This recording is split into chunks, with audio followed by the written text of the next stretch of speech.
There's something comforting about routine. The soft repetition of days folding into one another like laundry still warm from the dryer. That was our life. Jessica and I had been married for 8 years, raising our 2 kids in a modest apartment building where the wallpaper peeled in the corners and the elevator hummed like an old lullaby. And then there was David. Our neighbor. Just across the hall. The kind of man you nod to before your first cup of coffee. He had one of those affable smiles, always a little crooked, like he was in on a joke but never mean about it. He worked in IT, I think. Or maybe construction management.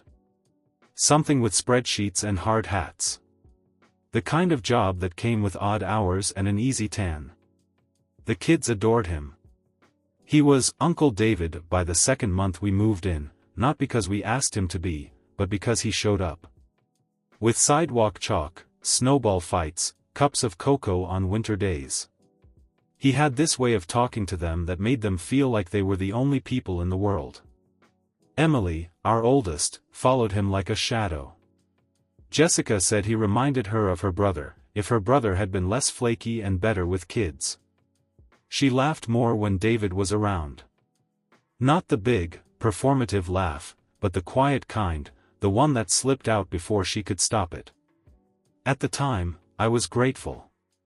Work had swallowed me whole. Deadlines, numbers, the constant tap-tap of keys and the hollow clink of after-hours coffee cups. I was gone a lot. Not just physically. Mentally. And David, well, David filled in. He babysat once when the sitter cancelled last minute. Jessica texted me later, David saved the day. Kids adore him. You owe him a beer. I picked up a 6-pack on the way home. We watched the game together that night, cracked open the beers, joked about how chaotic parenting was. He seemed genuinely interested. Asked about Jessica, about the kids, about how I was handling the pressure at work. It felt good, talking to someone who understood. I didn't see the lines then. Or maybe I did, and mistook them for the edges of community. There was one night I came home late, later than usual. Jessica was already asleep. The living room light was off, but there was a faint smell of cologne in the air. Not mine. Not hers. Just faint enough to wonder if I'd imagined it. I walked to the window and noticed the hallway across the building was still lit. David's door was just closing. Again, I didn't think much of it. Why would I? We were fine. Not perfect, sure, but whoever is. We had our routines. Saturday pancakes, Sunday puzzles, Friday night movie marathons with the kids curled up between us on the couch. Jessica still kissed me before bed. Still asked if I was warm enough. Still wore my old college hoodie when the nights got cold. Whatever quiet things began to shift back then, they were gentle. Barely a breeze. But now, when I look back, I can feel it. The way the air had started to change. Like the first crack in a window you don't notice until the cold gets in. Jessica always said children notice more than we give them credit for. I used to laugh that off, tell her kids were sponges, sure, but not scholars. They didn't read between lines, they just colored over them. Now, I'm not so sure. It was early spring when things started to feel off. Not broken. Just rearranged. Like someone had moved a familiar piece of furniture half an inch to the left. The apartment looked the same. Jessica sounded the same. The kids still ran through the halls with tangled hair and yogurt-stained smiles. But something inside me was tightening, and I couldn't name it yet. David was around more. It wasn't unusual, at least, not on paper. He'd always been the helpful neighbor, the guy you trusted with your spare key and a grocery list when you couldn't get out of work in time. But lately, he showed up for things I didn't remember inviting him to. Emily's school project presentation, Jessica said he offered to help build the diorama. I didn't mind. My job had me stuck in back-to-back meetings that week. When I came home, She had glue on her fingers, and David was sitting at the table, pointing out where to place tiny cardboard trees. He looked up, smiled. "Just lending a hand, man. Hope you don't mind." I didn't. At least, not then. Jessica looked radiant that night. Not in a glamorous way, not like a dress and heels kind of thing. But her cheeks were flushed, her eyes bright, her laugh free. It wasn't until much later that I realized I hadn't been the reason for that glow in a long time. Then there were the small changes. The dinners that used to be waiting for me turned into leftovers in the fridge. The texts throughout the day, "Love you, miss you, don't forget milk," became fewer. The once shared playlists in our car were replaced with new music I didn't recognize. Music I later heard playing faintly from David's apartment as I walked past. I started working from home more. Not because of any change in policy, just a quiet urge in my chest to be near. To see. To watch. I told myself it was to spend more time with the kids. But part of me was listening for something else. Something beneath the surface. And it came, in pieces. One afternoon, I found Jessica humming a tune I didn't recognize while she packed the kids' lunchboxes. She caught me watching and smiled, almost shyly. "What song is that?" I asked. "Oh, just something David played the other day," she said, closing a sandwich bag. "It stuck in my head." She moved on like it was nothing. And maybe it was. But it settled in my chest like a splinter. That night, I dreamed I came home and the lights were all off. The apartment was empty. Silent. But I could smell her perfume, and David's cologne.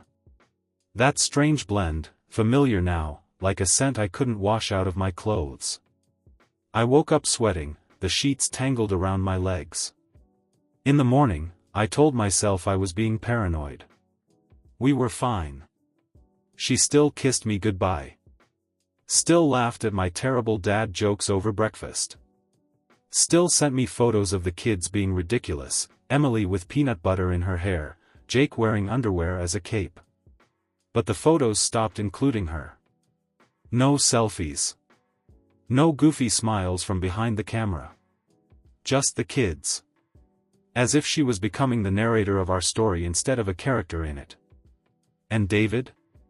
David was still David. Still neighborly. Still kind. Still just across the hall. Once, I caught him coming out of our apartment when I got home early. He was holding a bag of recycling and gave me a sheepish grin. Jess was heading out with the kids. Asked if I could take this down with mine. Figured I'd lighten her load. I smiled. Nodded. Thanked him. But something about it, the ease, the comfort, the assumed familiarity, stayed with me long after he'd disappeared down the stairs. That night, I sat alone in the living room after everyone had gone to bed. The apartment was quiet. Too quiet. And in the stillness, I remembered something Emily had said weeks before. Something I'd brushed off, like a kid's fantasy. Mom kissed Uncle David. But it's a secret. I told myself it was nothing. That kids misinterpret things all the time. But now, it wasn't so easy to dismiss. Because slowly, silently, Jessica had started to disappear from me, not in body, but in presence. And David was always right there to fill the empty spaces. The funny thing about doubt is that it doesn't need proof to bloom. It grows in the quiet. In the pauses. In the little moments you once overlooked, now suspicious in hindsight. I started noticing more of those. Jessica's phone used to live on the counter, unlocked, untouched for hours. Now it followed her everywhere. Into the bathroom. To the laundry room. Even when she was just stepping out to water the balcony plants. She'd silence it when I walked in, say it was just spam or a group chat. She stopped showing me things. Funny memes. Instagram reels. Videos of raccoons doing human things. The digital language we used to share had become hers alone. And I, despite living under the same roof, sleeping beside her every night, was outside of it. One afternoon, I came home early, earlier than even I'd planned. I hadn't told her, thought I'd surprise the kids. I stepped into the apartment, soft-footed, listening for their laughter. Instead, I heard her voice. Soft. Low. Warmer than I'd heard it in weeks. "Okay. I'll see you soon," she said. Then silence. Then footsteps. She nearly jumped when she saw me in the kitchen. "Michael. You scared me." "Didn't mean to," I said, kissing her cheek. Her skin was flushed. "Who were you talking to?" She blinked. "Just my sister." It wasn't a lie I could prove. But it felt wrong, the tone of her voice still echoing in my ears. Too affectionate. Too personal. Not how she spoke to family. I let it go. Out loud, at least. But inside, something was screaming. That weekend, we went to the park as a family. The sun was out, the kids were chasing pigeons, and I watched Jessica from across the blanket we'd laid out under the tree. She was laughing, eyes squinting against the light, hair messy from the wind. She looked like the woman I'd married. And for a moment, I almost convinced myself I was imagining things. Then David showed up. "Just passing by," he said. "Didn't know you guys were out here." He sat beside her without asking, offered Emily a popsicle from the nearby stand, complimented Jake's Batman hoodie. He was good. Always had been. But now, I saw it. The way Jessica's body turned ever so slightly toward him. The ease in her laugh. The casual intimacy that came not from familiarity, but from repeated proximity. They talked like they had a shorthand. I watched them, really watched them, and a coldness slid down my spine. I wasn't just doubting anymore. I was starting to believe. That night, I went through her old photos. Not to find anything. Just to remember. To remind myself of what we had. Birthdays. Beach trips. Her smile at the zoo when Jake fell asleep in the stroller. The way she used to hold my hand even when the camera wasn't watching. But something had changed in those photos, too. In the newer ones, her smile was tighter. Her eyes more distant. Like she was present, but already halfway somewhere else. I started timing things. David's visits. Jessica's errands. How long it took her to grab milk. How often she'd be too tired at night but stayed up texting under the covers after she thought I'd fallen asleep. I wasn't trying to trap her. I just wanted to know if I was going crazy. Because nothing shatters you like the fear that you might be breaking your own heart over a story your mind invented. Then, one afternoon, Emily spoke again. We were building a Lego tower. She held up 2 blocks and said, "Uncle David says Mom gives the best hugs." I paused. When did he say that? Last week. When we were watching movies. He said he always feels better when she hugs him. I swallowed. Was I there? She shook her head. You were at work. I felt my chest tighten. I nodded, smiled, told her to hand me another block. But inside, everything fell. Not because of what she said, but because I knew, instinctively, that she wasn't lying. Jessica was hugging David. Comforting him. Touching him. In ways she hadn't touched me in months. Still, I said nothing. Still, I waited. Because somewhere inside me, a voice was still whispering, maybe it's not what it seems. But another voice, louder now, said. You already know. There comes a point where doubt stops being a question and becomes a presence, something you live with.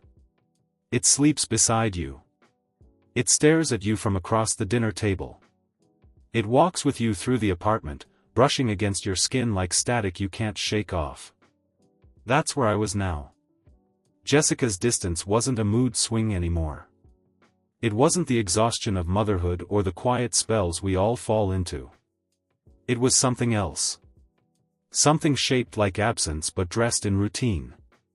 She still moved through our home like she belonged there, but her touch, her voice, her laughter, none of it reached me anymore. And David? He'd become part of our life in ways I hadn't realized until it was too late. He wasn't just across the hall. He was in our routines. In our language. In the rhythm of our weekends. The kids drew pictures with him in them. Jessica mentioned him in passing as naturally as if he were her brother, her coworker, someone whose presence didn't need explaining. Until it did. I remember one night, lying in bed, listening to the sound of Jessica's breathing, slow, steady, peaceful. I stared at the ceiling, counting the rotations of the fan, the seconds between her exhales. And then, as if conjured from my own unrest, her phone buzzed. She didn't wake. I turned to look. No name. Just a preview. Tonight was perfect. Wish we could do that again soon. My chest went still. My blood did not. I didn't move. Didn't touch the phone. Just let the screen fade back into darkness while the silence screamed in my ears. The next morning, she kissed me on the cheek like nothing had happened. Poured me coffee. Told me she loved me. I watched her, wondering how much of that came from memory, how many motions we were still going through long after the meaning had bled out. That afternoon, I walked past David's door and heard laughter, Jessica's. Clear. Unfiltered. I paused, just briefly. Long enough to hear the warmth in her voice, the ease. The kind of ease she hadn't shown with me in months. That night, I didn't eat dinner. Said I wasn't hungry. She didn't push. I started writing everything down. Notes on my phone. Dates. Times. Screenshots I forwarded to a private email. Not to expose her. Not yet. Just to see if I was really drowning, or if the floor had already given way beneath me. There was a notebook too. A small one, leather-bound, buried at the bottom of my desk drawer. I used to journal in it back in college. Now it held bullet points. Thursday, she said she was at yoga. David's car missing too. Sunday, walked in on her changing. She flinched when I touched her shoulder. Tuesday, Emily asked if Uncle David was moving in. I laughed. She didn't. The pieces weren't scattered anymore. They were forming something. A shape I recognized but didn't want to name. Then came the day that broke whatever fragile denial I had left. It was raining. I'd taken the afternoon off, claiming a headache. I didn't tell Jessica. I just wanted to be home, wanted to feel the walls, the air, see if they still held something of the life we'd built. I heard the knock on the door just after 3. Not loud. Just 2 soft taps. I opened it. David stood there. He looked surprised. Almost embarrassed. Oh. I thought, Jessica said you'd be at work. I stared at him. He held a book. One of the kids' favorites. She said Emily left this at my place, he added, too quickly. I nodded slowly. She's not home. He looked past me, just briefly. Right. Well. Just wanted to drop it off. He held it out to me like an offering. I didn't take it. Do you want to come in? I asked. His eyes flicked to mine, wary now. No, I should get going. Sure. He hesitated. Then turned and walked away. The moment the door closed, I went to Jessica's messages. Her phone was in the bathroom charging. I didn't hesitate this time. The thread with David was under a different name, Jen. Clever. But not enough. I opened it. And read. Messages. Photos. Jokes. Memories. Lines that cut through the years of my marriage like wire. Still thinking about that day in your kitchen. Your neck still smells like cinnamon. Drives me crazy. I wish he'd leave more often. My breath left my body like a slap. I sat on the floor, the phone in my lap, my fingers numb. The betrayal wasn't loud. It didn't come crashing down like I'd expected. It seeped in. Quiet. Certain. Complete. The hours that followed felt like walking barefoot across broken glass, slow, deliberate, every step drawing blood. Jessica came home just after 5, umbrella in one hand, her other arm balancing 2 grocery bags. Her smile was automatic when she saw me on the couch. Familiar. Practiced. I didn't know you were off today, she said, kicking her shoes into the corner. I watched her carefully. Headache. Took the afternoon to rest. She nodded, moved into the kitchen, humming some tune under her breath. It was the same hum I'd heard through David's door days before. I stood in the doorway, arms crossed, trying to stay upright beneath the storm that had been building in me for weeks, no, months. You saw David today, I said. She froze, her back still to me. The groceries clinked as she set them down on the counter. Yeah, she said lightly. He said Emily left her book over there. He seemed surprised I was home. She turned then, too fast. I didn't think you would be. That's the second time this week he's brought something over, I said. Last time it was a screwdriver. Before that, it was cupcakes. She laughed, a little too loudly. He's just being friendly, Michael. I nodded. Took a slow breath. Is that what this is? I asked. Friendly? Her smile faltered. Michael. I saw the messages. She didn't speak. I saw what you sent. What he said. I saw the pictures. The plans. The secrets. Jessica blinked once. Her hands gripped the edge of the counter. You went through my phone. I did, I said. After I heard Emily tell me, weeks ago, that you kissed him.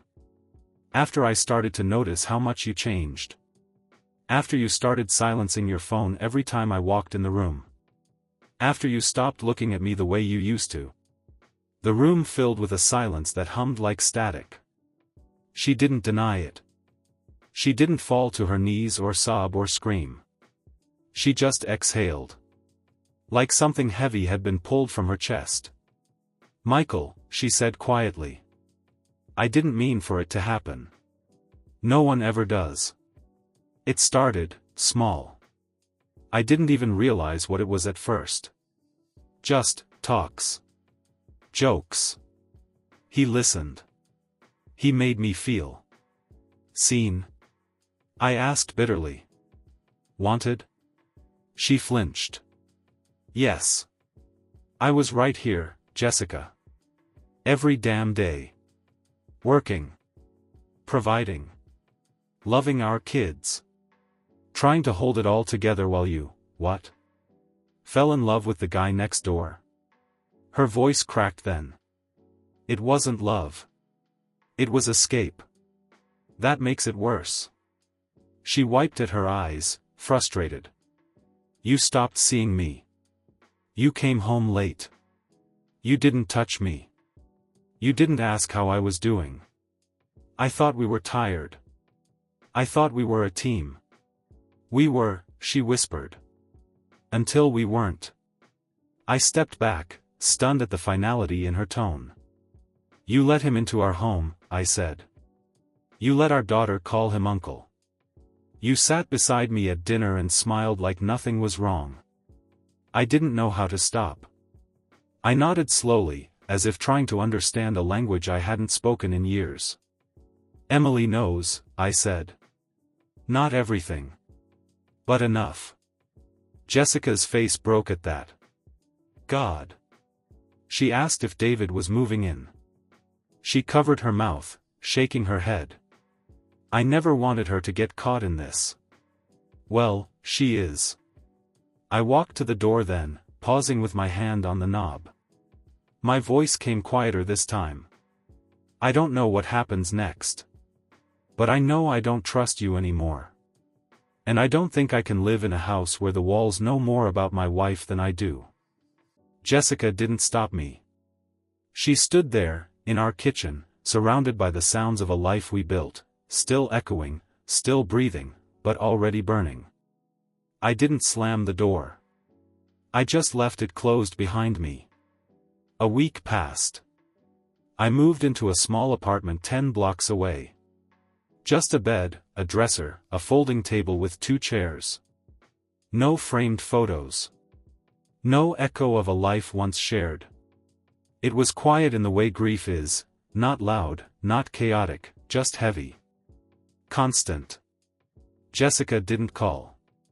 She didn't come after me. I think we both knew there was nothing left to save. Nothing left to explain. Emily stayed with me on weekends. At first, she asked why Mommy cried so much now, why Daddy didn't come home for dinner. I told her we were figuring things out, grown-up things. But even at 6, she saw through that. Kids always do.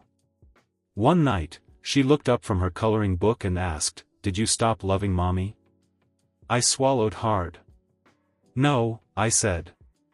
"But sometimes love gets hurt so badly, it forgets how to feel safe." She nodded, as if that made perfect sense, and went back to drawing. I didn't hear from David. He stopped leaving his door open, stopped nodding in the hallway. He vanished like smoke, the kind that lingers in your clothes even after the fire is gone. I don't know if they stayed together. I didn't ask. Didn't want to know. Some truths don't offer closure, just sharper edges. One afternoon, Jessica dropped off Emily and lingered a moment longer than usual. She looked thinner. Tired. She opened her mouth to speak, then closed it again. Finally, she said, "I'm sorry." I nodded. "Not for leaving," she added quietly. "But for not being honest sooner. You deserved the truth. Even when I couldn't give it." I didn't respond. I couldn't. She left without asking for forgiveness. And that, I think, was the first kindness she'd given me in months. Healing didn't come in waves. It came in small moments, tying Emily's shoes, watching her fall asleep with her hand in mine, making pancakes on Sundays without anyone else to impress. Eventually, the apartment didn't feel like exile. It felt like mine. I didn't erase the past. I kept the wedding photo. Tucked it in a drawer. Not as a shrine, but as a reminder, I loved her. Truly. Deeply.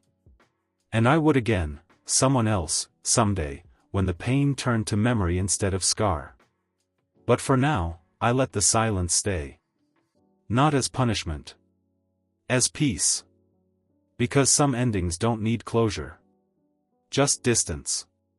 And the chance to begin again.